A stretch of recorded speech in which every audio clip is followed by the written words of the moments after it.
Hello friends, very good morning. Today we will discuss about the psychology model of Sigmund Freud. Mr. Sigmund Freud has given this model of psychology. हमने last video में इसके बारे में भी discuss किया था थोड़ा सा, जिसमें हमने एक आइसबर्ग का एग्जांपल लिया था और आइसबर्ग में हमने देखा था कॉन्शियस, सबकॉन्शियस और अनकॉन्शियस माइंड के बारे में. फ्रेंड्स, ये माइंड किस तरह से काम करता है, क्या क्या इसकी इम्पोर्टेंस है और किस तरह से हमारी लाइफ को इफेक्ट करता है, इस तरह से हम देखेंगे और खुद को समझेंगे.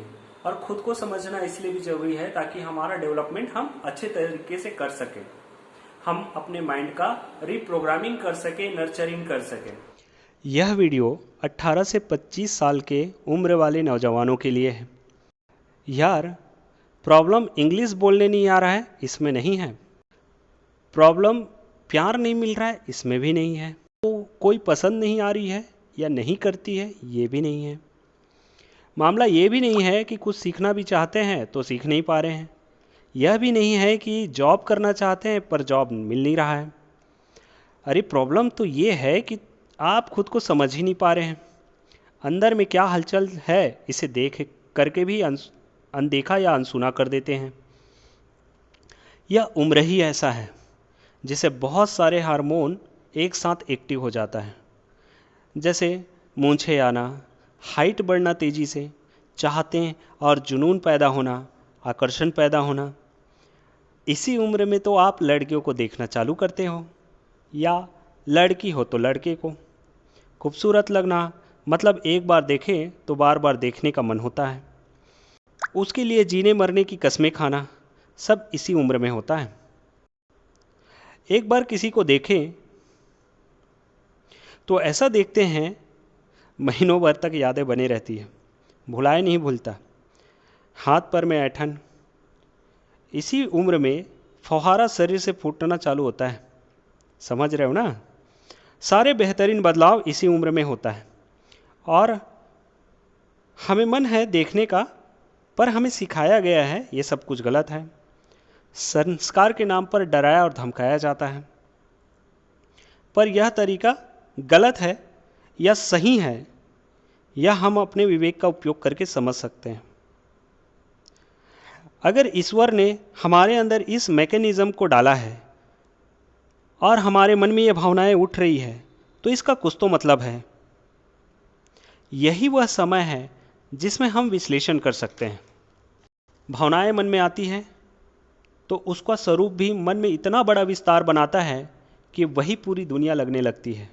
इसलिए हम उसे चांद, तारे, जानू, जान ऐसे शब्दों का प्रयोग करने लगते हैं.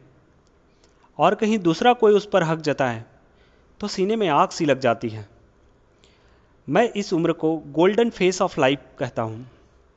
किसी का शरीर का वो खास हिस्सा खास नहीं होता, पर हमें सबसे खास लगता है. पलट के देख ली तो पूछो मत, हफ्तों हफ्तों तक तो सो ही नहीं पाते. शरीर में गजब की बिजली दौड़ती रहती है. हमारा बॉडी एक ज़बरदस्त इलेक्ट्रिक कंडक्टर जैसे काम करता है. आप इसे स्वीकार करो, यह बुरा है नहीं. ईश्वर ने तुम्हारे अंदर यह भाव डाला है तो इसमें कुछ बुरा हो भी क्या सकता है. यही आकर्षण का सिद्धांत तो सबसे ज़्यादा काम करता है. यही वह उम्र है जिसे कोई चेहरा जच गया तो जच गया. और हम एट द एंड 30 के बाद बोलेंगे, दोज वर द डेज, क्या दिन थे वो. पहला प्यार भुलाए नहीं भुलाता. ये प्यार नहीं, उस उम्र का जादू था जिसमें जो आ गया वह ता उम्र रहेगा. इसलिए खुद को समझने का यह सबसे सही उम्र है. बाकी उम्र में भी समझा जा सकता है, पर बहुत मेहनत करनी पड़ती है. तो अगर आपकी आंखें किसी को देखने के लिए तड़प रही है तो देखो, पर चकोर जैसे, जैसे चंद्रमा को देखता है. छुप छुप के देखो, तसल्ली से देखो, भरपूर देखो, पर छेड़ो मत.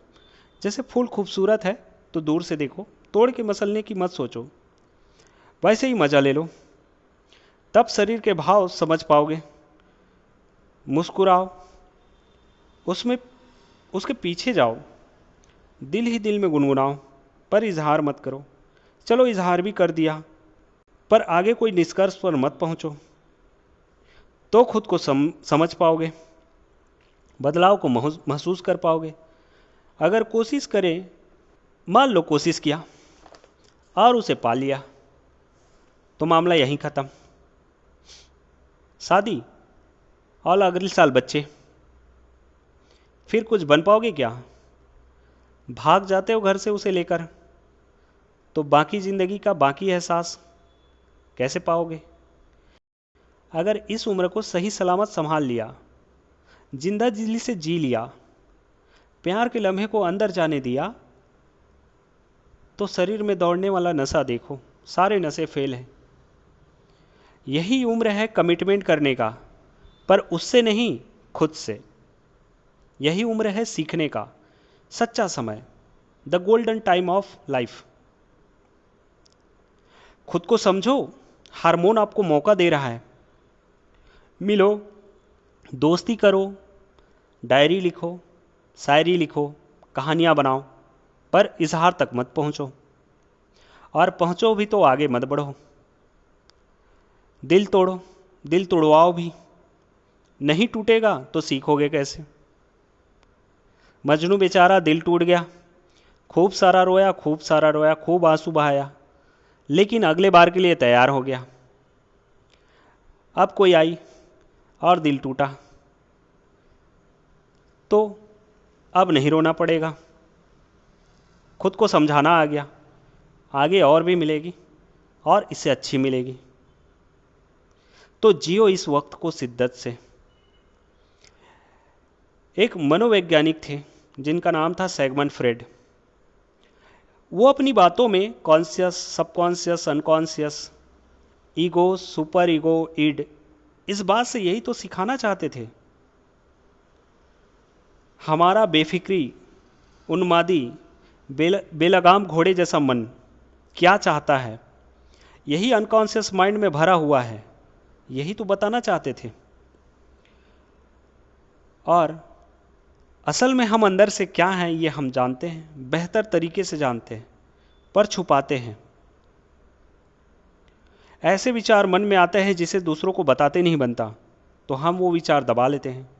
तो हमारा अचेतन मन ऐसे जानकारी और ऐसी इच्छाओं का भंडार बन जाता है, स्टोर हाउस बन जाता है, जिसको हमने चाहते तो थे पूरा करना, पर पूरा नहीं किया और ना ही कर सकते हैं। उसे दबाने में ही भलाई समझी। नैतिक शिक्षा ही ऐसी है। तो हम इस उम्र में सचेतन हो जाते हैं और खुद का विश्लेषण करने लगते हैं, और इसी को सचेतन प्रक्रिया कहते हैं। जागरूक होना, वो भी अंतर मन से, आत्मा से। जिसने इस उम्र में मेडिटेशन को अपना लिया, एक अच्छी संगति या गुरु पा लिया, जैसे रामकृष्ण परमहंस, तो शिष्य विवेकानंद बन जाता है। और दूसरों की पीड़ा महसूस कर लिया तो शहीद आजम भगत सिंह। अपने देश के लिए एक ऐसा प्रेम का उमड़ पाना, इस बात को तो भगत सिंह जैसे लोग ही समझ सकते हैं कि देशभक्ति क्या है। अगर पढ़ाई के मर्म को समझ लिया इस उम्र में, तो गणितज्ञ, आविष्कारक या डॉक्टर एपीजे अब्दुल कलाम बन जाते हैं। इस उम्र को समझना और जीना सही तरीके से, यह बहुत खास है। कम से कम खुद के लिए तो ईमानदार होना पड़ेगा। अपनी भावनाएं दूसरों को ना सही, खुद को तो बता ही सकते हैं। कहने का मतलब है, खुद को पूरी तरह से स्वीकार करो। जो अंदर चल रहा है उसे अंदर की दुनिया मानकर एक फिल्म की भांति देखो, बहुत ज़रूरी है। कोई प्रपोज करे तो कैसा लगा, अच्छा लगा, बुरा लगा, ये सिर्फ तुम्हारा अनुभव हो सकता है। और अनुभव वो शिक्षक होता है जो हमें गजब का सिखाता है। दोस्तों, इस बात से, इस कहानी से आपने क्या समझा, उसे हम चलो विश्लेषित करते हैं। इसका एनालिसिस करना बहुत ज़रूरी है। फ्रेंड्स, जैसे कि आप समझ सकते हैं इस स्टोरी से जो मैंने अभी कहा। सो फ्रेंड्स, ईड है अवचेतन मन की वो शक्तियां जो डायरेक्टली लिंक होती हैं। ये हमारे प्लेजर रिफॉर्म्स को प्रेजेंट करती है। हम सिर्फ खुशी चाहते हैं, चाहे हमें इसके लिए कुछ भी करना पड़े, और यही हमारे प्लेजर ड्राइव को प्रमोट करता है। जैसे एक बच्चा वीडियो गेम खेलता है, उसको बहुत मजा आता है। अगर किसी ने उसको इसमें टोका टाकी कर दिया और वो पूरे वीडियो गेम के गिरफ्त में है, तो काफी विरोध वो करेगा, चिढ़ जाएगा, गुस्सा करेगा, मारपीट भी देगा। ये ईड से ड्राइव है। बच्चों को वीडियो गेम्स इसीलिए इस तरह के नहीं दिखाने चाहिए जो हिंसात्मक हो, अदरवाइज वो हिंसा ही सीखेगा, वो नॉन वायलेंस थोड़ी सीखेगा, वायलेंस ही सीखेगा। ऐसे भी तो वीडियो गेम बनाए जा सकते हैं जिसमें नैतिकता, सहानुभूति, इम्पैथी, काइंडनेस सिखाई जाए। और दूसरा हमारा सुपर कॉन्शियस ईगो, जो हमारे मॉरल प्रिंसिपल पर बेस्ड होता है। ऐसे प्रिंसिपल्स जो हमको अच्छे कर्म करने के लिए, अच्छी दया भावना, लोगों से मिलजुल कर रहना, अच्छे स्वभाव के बारे में हमको सिखाता है, हमको ड्राइव करता है, हमको फोर्स देता है। तीसरा जो होता है वो है ईगो। इसमें दोनों में बैलेंस करने का काम ईगो करता है, यानी कि हमारा real principle, real formula, real life, ये काफी हद तक समझदार जिसको हम मन कह सकते हैं, ये वो है। तरह से ईगो जो है वो बैलेंस करके रखता है, ये रियलिटी बेस्ड काम करता है। तो ये जिम्मेदारी टीचर की भी है, पेरेंट्स की भी है, और बढ़ जाने के बाद खुद की भी है। मेडिटेशन आपकी काफी हेल्प करेगा इसको ऑपरेट करने में। फ्रेंड, आज के लिए इतना ही। अगले वीडियो में फिर मिलेंगे। Thank you.